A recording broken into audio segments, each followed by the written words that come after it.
great things about working on Dragon Age is that the development team has really challenged itself to bring something new to the fantasy genre. It's a genre that's so saturated that we really have been pushing ourselves to stand out, to bring something fresh and unique, and I really enjoy that process.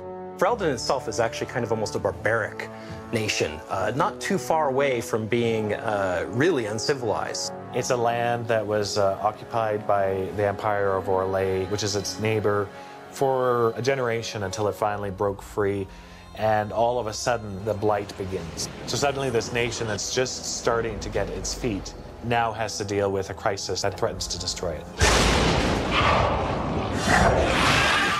We're not telling a story with words alone in Dragon Age Origins. What's in the levels actually tell you a visual story and also an archaeological story as you're going through the game. Villages and cities that have existed for hundreds of years, but they've gone through multiple iterations of war and rebuilding, so you have all these layers built on top of one another. They'll tell of the ancient Fereldans. They'll tell of the strife with the Tevinter Empire long ago. They'll tell of the great, wondrous battles that have taken place, and you're just now walking through the sort of the ashes of these great conflicts.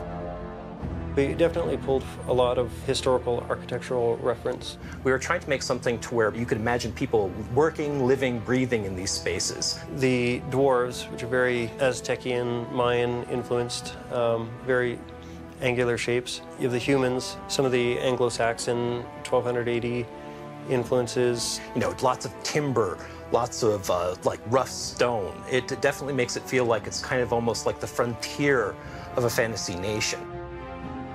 The first step that you have to take in creating levels is coming up with your core concept. Every inch of a level is an opportunity for us to engage you in combat, to tell a story, or to take your breath away.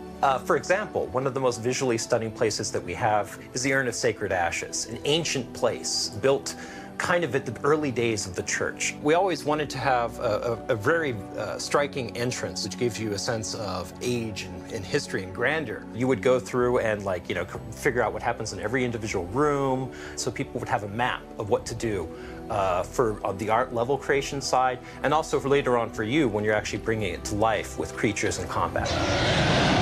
So one of the huge advantages we had on Dragon Age Origins was the fact that we were able to do a lot of early development in the Neverwinter Nights engine. This is the Urn of Sacred Ashes, the way that we built it in the Neverwinter prototype. We wanted to make sure that the gameplay, the story, and all the design elements really worked and fit together. And now we'll show you what it looks like in the final game.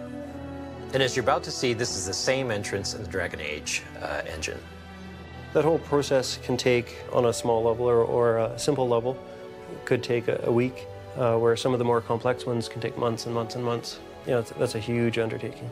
Ferelden is just one country on the main continent in Dragon Age universe, so there's certainly a lot more to explore and talk about in the future.